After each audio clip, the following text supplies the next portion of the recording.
नमस्कार. मी नीलाक्षी काळेसालके, संस्थापिका मातृगंध पुणे. राजश्री शाहू महाराज जयंतीच्या निमित्तानं आपण ऐकणार आहोत राजश्री शाहू महाराज विचार आणि गुणदर्शन. लेखक राजेंद्र घाडगे.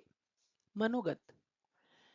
छत्रपती शिवाजी महाराजांनी आपल्या अतुल्य पराक्रमाच्या आणि बुद्धिचातुर्याच्या बळावर 350 वर्षांपूर्वी या देशात एक ऐतिहासिक राज्यक्रांती घडवून आणली आणि राजकीय व मानसिक गुलामगिरीला भेदून हिंदवी स्वराज्याची स्थापना केली. एवढंच नाही, तर प्राप्त केलेले स्वराज्य हे केवळ भोसल्यांचे राज्य न मानता रयतेचे राज्य मानले आणि तोच सद्विचार जनमनातही रुजवला.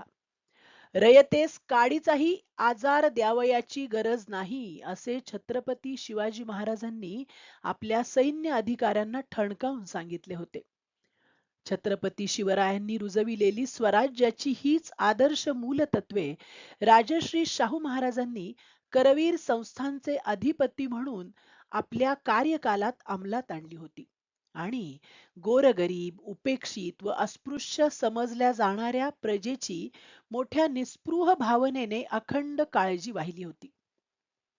सर्व जाती धर्माच्या, विशेषतः शूद्र व अतिशूद्र समजून हिणविल्या गेलेल्या दीनदलितांना शाहू महाराजांनी माणूस म्हणून जगता यावे यासाठी आपले अवघे आयुष्य खर्ची घातले होते. छत्रपती शिवाजी महाराजांनी स्थापन केलेल्या हिंदवी स्वराज्याच्या सिंहासनाचे आपण वारसदार आहोत. ईश्वर कृपेने हे शिवसिंहासन आपणास प्राप्त झाले आहे, याची जाणीव शाहू महाराजांच्या मनात सदैव विलसत होती. छत्रपती शिवरायांच्या नावास आणि लौकिकास शोभेल असेच आपण कार्य केले पाहिजे, हा सद्विचार 22 वर्षे वयाच्या शाहू राजाने केवळ जतन केला नव्हता, तर प्रत्यक्ष कृतीमध्ये उतरवून जनमनासही त्याचे महत्व प्राप्त करून दिले होते. हे विषय होय.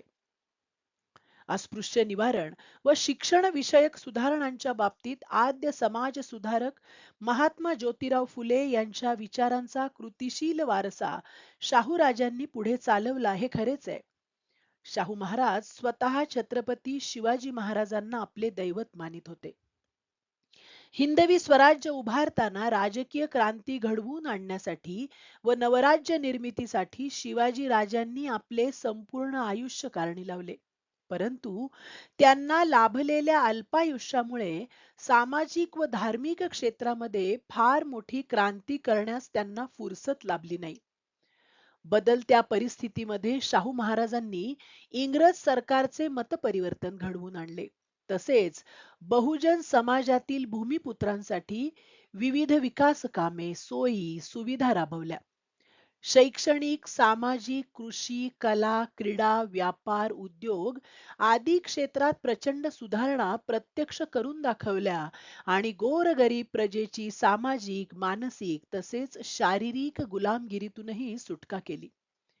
शिवाजी महाराजांचे कार्य जसे राजकीय दृष्ट्या अजोड ठरले, तसेच शाहू महाराजांचे कार्य हे सुद्धा सामाजिक दृष्ट्या अजोड ठरले असे म्हणता येईल.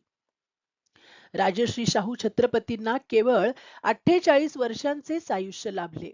त्यातील तब्बल 28 वर्षे शाहू महाराजांनी अनंत अडचणींचा सामना मोठ्या धैर्याने व साहसाने केला आणि या देशात सामाजिक क्रांती घडवून आणली. महत्वाचे म्हणजे ही अशक्यप्राय क्रांती घडवून आणीत असताना शाहू महाराजांनी आपल्या सत्तेची वा प्राणाची सुद्धा बिलकुल पर्वा केली नाही. शाहू राजांनी सामाजिक समतेचे आणि ऐक्याचे विचार सर्वसामान्य, अशिक्षित आणि अडाणी लोकांच्या मनात उतरविले. शिक्षित, उच्च शिक्षित व स्वतःस उच्चकुलीन समजणाऱ्या विविध जाती पंथांच्या लोकांचीही मने शाहू महाराजांनी सक्षम केली. शाहू महाराजांचे सामाजिक परिवर्तनाचे क्रांतिकारी कार्य अलौकिक असेच म्हणावे लागेल. रानावनात भटकणाऱ्या, जंगलातील पक्षी प्राणी मारून खाणाऱ्या भटक्या विमुक्त आणि फासेपारधी लोकांना गावखेड्यात प्रवेश मिळत नव्हता. म्हणजे माणूस म्हणूनही त्यांना कुणी नीटशी वागणूक देत नव्हते की त्यांचा स्वीकार करीत नव्हते. अशा भटक्या विमुक्त जातीच्या लोकांना, फासेपारध्यांना शाहू राजांनी माणसात आणले. त्यांचा मानसिक, बौद्धिक, आर्थिक विकास घडवून आणला आणि खऱ्या अर्थाने त्यांना माणूस म्हणून जगायला शिकविले. शाहूराजांचे हे कार्य अतिशय अवघड व अशक्य कोटीतले होते, पण ते त्यांनी मोठ्या निर्धाराने पूर्ण केले. त्यामुळे गोरगरीब, दरिद्री व उपेक्षित लोकांचे जीवनमान उंचावले. पर्यायाने समाजमन सुद्धा उंचावले.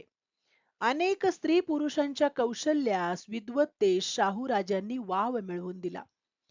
त्यांच्यातील गुणवंतांचा उचित असा सन्मान केला. साहजिकच केवळ करवीर संस्थानातील प्रजेलाच नव्हे, तर संपूर्ण देशातील समाजसेवकांना सामाजिक विकासाची एक नवी दिशा मिळाली. अशा शेकडो समाजसेवकांचेही त्या कारणे भाग्य उजळले आणि त्या समाजसेवकांनी शाहू कार्याचा वसा आणि वारसा पुढे चालविला. एक सृजनशील वृत्ती वाढीस लागली. शाहूराजांच्या एकूण कारकिर्दीचा कालखंड पाहता तत्कालीन सामाजिक परिस्थिती अत्यंत प्रतिकूल होती. शाहू महाराज हे करवीर संस्थानचे अधिपती होते, परंतु हे संस्थान इंग्रजांचे मांडलिकत्वाखाली कार्यरत होते. त्या काळात इंग्रजांनी देशातील असंख्य संस्थानं केवळ स्वमर्जीने बरखास्त केली होती. त्यामुळे करवीर संस्थानावर सुद्धा बरखास्तीची टांगती तलवार सतत लटकत होती. आकाशातून वीज कोसळावी तशी ही बरखास्तीची तलवार सतत लटकत होती, परंतु शाहूराजे डगमगणारे राजे नव्हते. त्यांनी सत्तेला कधीच महत्त्व दिले नाही. किंबहुना सत्ता गेली तरी चालेल, परंतु समाजोद्धाराचं कार्य हा शाहू कधीही थांबविणार नाही, असा स्वाभिमानी आत्मविश्वास त्यांनी व्यक्त केला होता. करवीर संस्थांच्या कार्यक्षेत्रात आपले कर्तव्य पार पाडणारे काही इंग्रज अधिकारी आणि काही उच्चवर्णीय लोकांचा शाहू महाराजांच्या सुधारणावादी विचारांना आणि कार्याला प्रचंड विरोध होता. हा विरोध राजकीय आकसापोटी तसेच धर्म मार्तंडांच्या एककल्ली वर्तणुकीतून स्पष्ट जाणवत होता. त्यासाठीचा प्रचंड मानसिक त्रास शाहूराजांना सहन करावा लागत होता.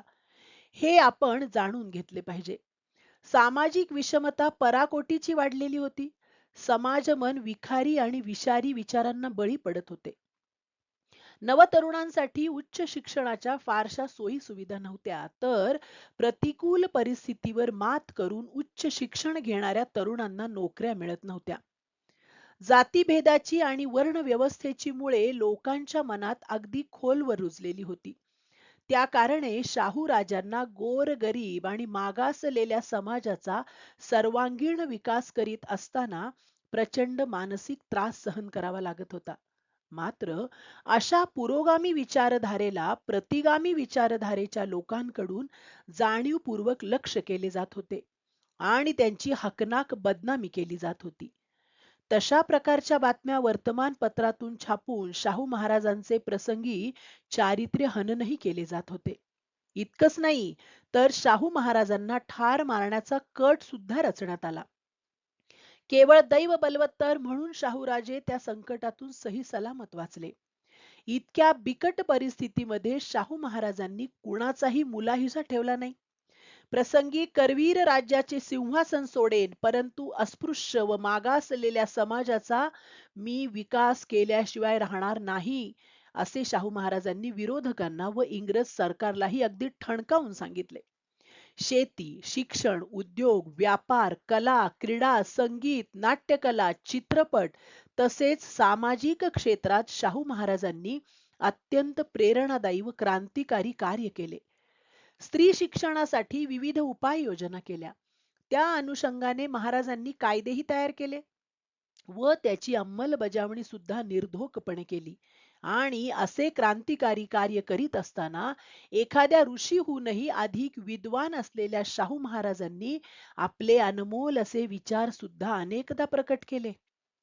शाहू महाराजांनी लिहिलेली पत्रे, लेख तसेच विविध प्रसंगी व विविध ठिकाणी केलेली भाषणे, आपल्या सहकाऱ्यांसोबत केलेली चर्चा, लोक प्रबोधनासाठी व समाज जागृतीच्या अनुषंगाने मांडलेले विचार हे प्रेरणादायी, आदर्शवादी, स्फूर्तिदायी व लोकहितास उपयुक्त असेच होते. त्याचप्रमाणे महाराजांचे विचार त्यांच्या विद्वत्तेची उंची किती मोठी होती हे सिद्ध करणारे असे विवेकी विचार होते.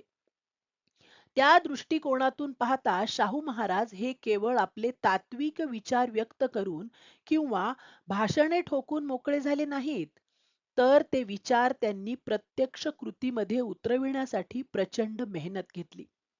घाम गाळला, सनातनी लोकांच्या शिव्या शाप झेलले. शाहू राजांची ही समर्पणाची भावना, वृत्ती आणि कृतीची ओळख सर्वांना होणे गरजेचे आहे. आणि म्हणूनच शाहू महाराजांच्या या अनमोल विचारांचा प्रसार व प्रचार आज 100 वर्षानंतर घराघरात व्हावा, या सामाजिक भावनेतून मी हे पुस्तक लिहिण्याचे काम हाती घेतले. माणूस हा सर्व प्राणीमात्रांमध्ये श्रेष्ठ मानला जातो, कारण माणसामध्ये देवत्व पाहता येते, शोधता येते. विशेष म्हणजे मानवी मनाचा हा शोध शाहू महाराजांच्या चरित्राचा अभ्यास करताना लागतो. कारण शाहू महाराजांना शेकडो नव्हे हजारो माणसं आपला देव मानित होते, आणि ते खरंच आहे. मराठीत एक म्हण आहे की छन्नी हातोड्याचे घाव सोसल्याशिवाय दगडात देव पण येत नाही. म्हणजे एखाद्या निर्जीव दगडाचे घाव जर माणसांना समजू शकतात, तर गोरगरीब, पीडित आणि उपेक्षित अस्पृश्य समाजातील माणसांसाठी शाहू राजांनी सोसलेले घाव समजणार नाहीत का? मानवी मनाला मानसिक बळ देणारे, प्रेरणा देणारे, नवसंजीवनी देणारे शाहू राजे गोरगरिबांना साक्षात परमेश्वराचे रूप वाटत होते. सध्याच्या विज्ञान युगात सुद्धा शाहू राजांचे अलौकिकत्व समजून घेणं महत्वाचं आहे. कारण मनुष्याच्या सर्वांगीण विकासापेक्षाही या देशाचं आताचं विज्ञानातलं यश हे अल्पच आहे. दुसरे असे की राजश्री शाहू महाराजांना लोकसिद्ध ईश्वर किंवा माणसातील देव होण्यापर्यंत जो खडतर प्रवास करावा लागला, तो खरोखरच अभ्यासण्यासारखाच आहे. त्या प्रवासामध्ये महाराजांना सहन करावा लागलेला मानसिक व शारीरिक त्रास आजही आपल्या मनाला यातना देतो. मग तो त्रास प्रत्यक्ष ज्यांना सोसावा लागला, त्या शाहू राजांचे मन किती कणखर असले पाहिजे याचा प्रत्यय येतो. रयतेचा राजा असूनही शाहू राजांना मानसिक आघात सोसावा लागत होता, तर प्रत्यक्ष गोरगरीब आणि उपेक्षित रयतेची किती बिकट अवस्था असेल हे पाहणे सुद्धा उद्बोधक ठरेल. मानवी जीवनाला अलौकिकत्व प्राप्त करून देणाऱ्या शाहू महाराजांचे विचार, आचार आणि संस्कार ही जीवनमूल्य अभ्यासणं, आचरणात आणणं हे आपलं कर्तव्य आहे. त्या कारणे शाहू राजांचे हे प्रेरणादायी विचार आपले जीवन अधिकाधिक समृद्ध करण्यासाठी व मानवी मन सबल आणि सक्षम घडविण्यासाठी नक्कीच उपयुक्त ठरेल असा मला पूर्ण विश्वास वाटतो आहे. आणि म्हणूनच हा ग्रंथ प्रपंच. या ग्रंथ लिखाणाच्या व प्रकाशनाच्या कामी मला अनेक मान्यवर इतिहास संशोधकांच्या, लेखकांच्या ग्रंथांचा आधार घेता आला. तसेच अनेक मित्रांनी काही दुर्लभ माहिती उपलब्ध करून दिली. त्यामध्ये विशेषत्वाने माझे स्नेही श्री विकास घाडगे, आर्किटेक्ट व सिव्हिल इंजिनियर, सातारा यांच्या सहकार्याबद्दल मी मनापासून आभार मानतो.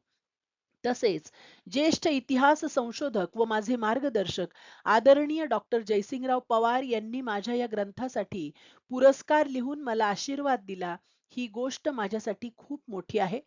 डॉक्टर जयसिंगराव पवार सरांचे मार्गदर्शन मला सतत लाभत असते, हे मी माझे भाग्य समजतो.